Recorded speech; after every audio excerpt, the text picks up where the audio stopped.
Bonjour à tous, bien-aimés. Je voudrais partager avec vous quelques réflexions autour de toujours cette dimension de l'épreuve dont j'ai parlé récemment. Et puis, cela est une suite finalement à cette réflexion autour de pourquoi parfois c'est si compliqué, pourquoi parfois nous passons par des situations tellement difficiles, alors que nous sommes enfants de Dieu. Il y a comme le sceau de la victoire sur nos vies. Nous savons que la parole enseigne que Dieu a pour nous des projets de paix et non de malheur. Et lorsque l'on se retrouve dans des situations compliquées qui sont comme un vrai sac de nœuds, on ne sait plus comment s'en sortir, et bien on se dit, mais où sont toutes ces promesses? Où sont toutes ces belles paroles? Où sont tous ces beaux versets bibliques? Quelle en est leur application dans ma vie, dans mon quotidien? Et c'est en lisant justement ce passage dans le livre d'Exode, chapitre 9 notamment, que il y a une réflexion de la part de l'Éternel qui m'a surpris, où je me suis dit, mais qui m'a amené vraiment à une profonde réflexion. Je vous la partage. Exode, chapitre 9, verset 13. Nous sommes là dans le passage où Moïse va plaider la cause du peuple d'Israël pour que le Pharaon libère le peuple et les laisse aller dans le désert. Et donc, vous savez, dans ce passage bien connu, il y a ce que l'on va appeler les 10 plaies d'Égypte. À chaque fois, Moïse va aller voir le Pharaon pour que le Pharaon libère le peuple. Le Pharaon va refuser et pour manifester la puissance de Dieu, Moïse va accomplir un miracle. Et puis, à chaque fois, il y a capitulation et ensuite refus de la part du Pharaon. Et on arrive là, maintenant, dans Exode 9, verset 13, au 7e fléau, qui est la grêle, c'est-à-dire la 7e plaie d'Égypte. L'Éternel ordonna à Moïse, « Va de bon matin te présenter devant le Pharaon et dis-lui, voici ce que t'ordonne l'Éternel, le Dieu des Hébreux, laisse aller mon peuple pour qu'il me rende un culte. Car cette fois-ci, je vais déchaîner toutes sortes de fléaux contre ta personne, contre tes hauts fonctionnaires, contre tes sujets, afin que tu saches que nul n'est semblable à moi sur toute la terre. J'aurais pu tout de suite te frapper de la peste, ainsi que tes sujets, et tu aurais déjà disparu de la terre. Mais voici pourquoi je t'ai laissé en vie, de verset 16, c'est pour te faire voir ma puissance et pour que ma renommée se répande par toute la terre. Tu persistes à t'opposer au départ de mon peuple. Soit, demain à la même heure, je ferai pleuvoir une grêle si violente qu'il n'y en a jamais eu de semblable dans toute l'histoire de l'Égypte. Je vais m'arrêter là. Ce qui m'a interpellé, vous, je pense, l'avez deviné, c'est ce verset 16, où Dieu va dire ceci, voici pourquoi je t'ai laissé en vie, c'est pour te faire voir ma puissance et pour que ma renommée se répande par toute la terre, par toute la terre. Dieu est en train de dire au Pharaon, à cet homme puissant, à cet homme de pouvoir, à cet homme qui avait une renommée justement qui faisait trembler dans toutes les régions jusqu'aux extrémités de la terre, à cette époque, Dieu va lui dire ceci, tu verras ma puissance, tu verras ma puissance. Dieu va lui dire ceci, je t'ai laissé en vie. C'est comme si Dieu disait finalement au Pharaon, tu es en vie, tu respires. Ce n'est que par l'effet de ma grâce, ce n'est que par l'effet de ma volonté. Et le Pharaon, c'était l'ennemi du peuple d'Israël, c'était l'ennemi du peuple de Dieu. Et combien de fois, eh bien, tu vois des situations où tu sens qu'il y a ces ennemis qui sont autour de toi, des personnes peut-être qui te veulent du mal, des personnes qui ont des projets contre toi, et tu te demandes, mais comment est-ce que tu vas t'en sortir? Et lorsque l'on parle d'ennemis, on parle bien sûr d'une dimension qui est spirituelle. Ça peut être dans ton lieu de travail, ça peut être même au sein de ta famille, ça peut être même dans ta santé, mais tu te demandes, mais Seigneur, pourquoi tout cela alors que toi, justement, tu aurais pu terminer cette situation? Et d'ailleurs, avant le verset 16, il y a le verset 15, et dans ce verset 15, Dieu dit, j'aurais pu tout de suite te frapper de la peste. C'est-à-dire qu'il dit au Pharaon, mais on est à la 7e plaie, au 7e fléau, Je vais envoyer la grêle, mais j'aurais pu tout de suite envoyer la peste. C'est-à-dire que Dieu est en train de dire, j'aurais pu tout de suite arrêter cette situation. J'aurais pu tout de suite faire en sorte que toi, Pharaon, tu meurs et que mon peuple parte en liberté. Mais j'en ai décidé autrement. Je vais envoyer la grêle pour que tu vois ma puissance. Et qu'est-ce que cela veut dire pour ma vie, pour ta vie? Qu'est-ce que cela signifie pour ton quotidien? Eh bien, cela montre bien que Dieu est au contrôle.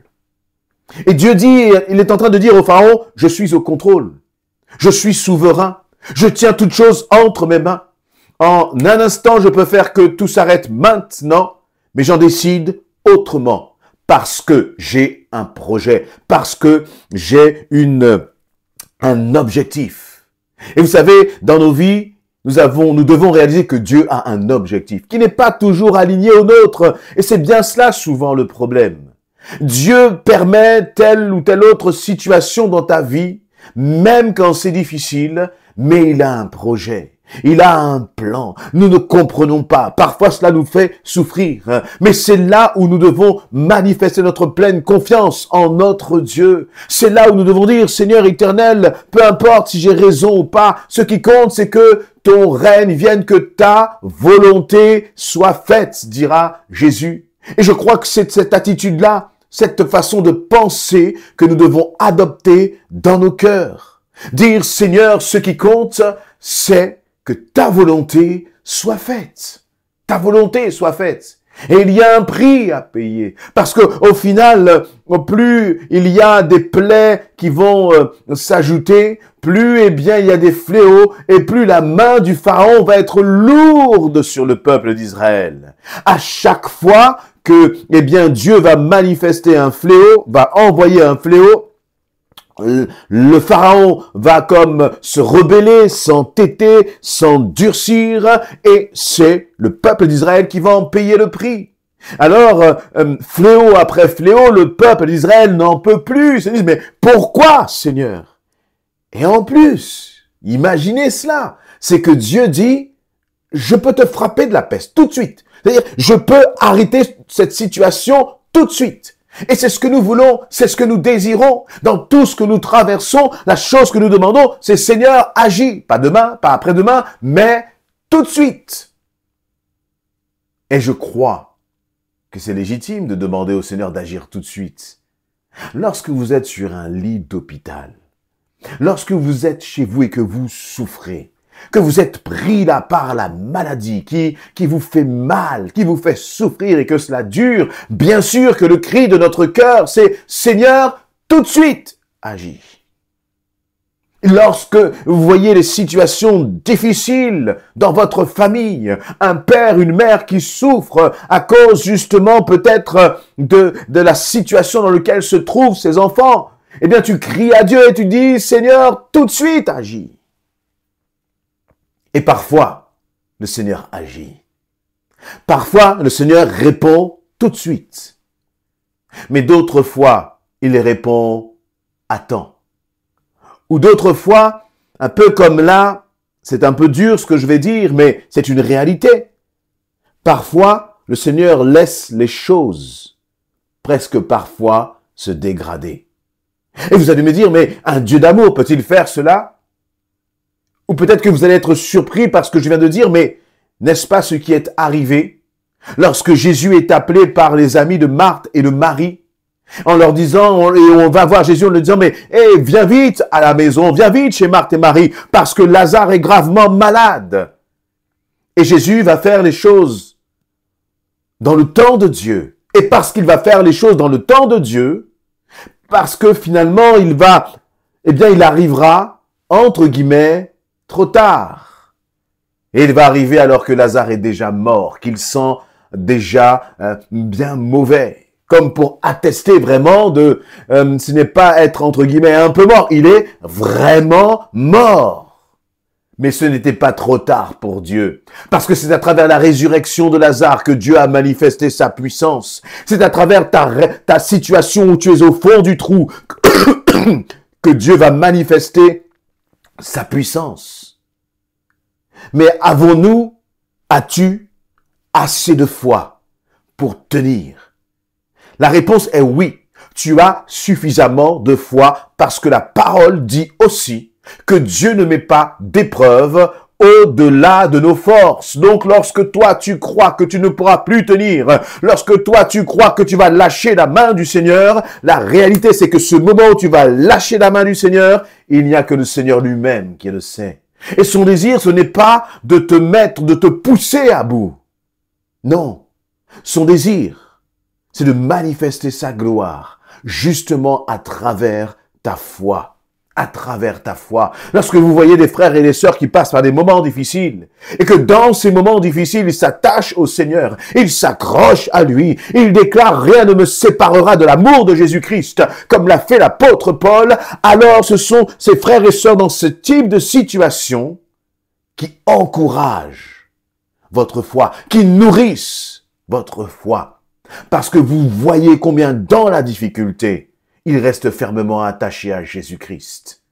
Et Dieu va dire là, dans ce verset 16, « Voici pourquoi je t'ai laissé en vie. C'est pour te faire voir ma puissance et pour que ma renommée se répande sur toute la terre. » Alors comment prier dans nos situations? Comment justement nous positionner face à nos difficultés, nos épreuves? Je crois que nous devons commencer à prier de cette façon en disant « Seigneur, que ta renommée se répande sur toute la terre à travers ce que je suis en train de traverser maintenant, à travers ma souffrance, à travers ma douleur, que ta puissance, ta renommée se répande, Seigneur. Agis non seulement pour moi, mais surtout, éternel mon Dieu, pour que toi, tu sois glorifié. » Et commencer à adopter ce genre de prière, c'est commencer à ne plus avoir les regards braqués sur nous-mêmes.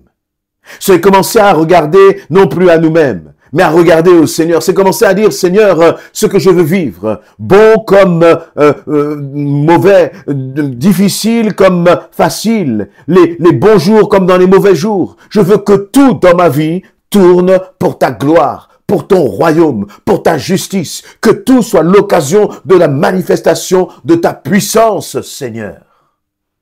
Et laissez-moi vous dire que l'ennemi, face à de telles attitudes de cœur, il va lâcher prise parce qu'il va réaliser qu'il ne peut plus rien contre vous, parce que vous êtes prêts à aller jusqu'au bout pour Jésus-Christ, pour Jésus-Christ. Alors, c'est facile à dire, c'est difficile à vivre, mais je crois que si nous avons ce désir d'adopter justement cette mentalité, alors le Seigneur va venir, il va t'encourager. Il va te fortifier et il va s'occuper de tous les pharaons de ta vie et il va les terrasser pour sa gloire. Amen. Alors ne t'inquiète pas, sois en paix parce que la situation est entre les mains de ton Dieu. Amen.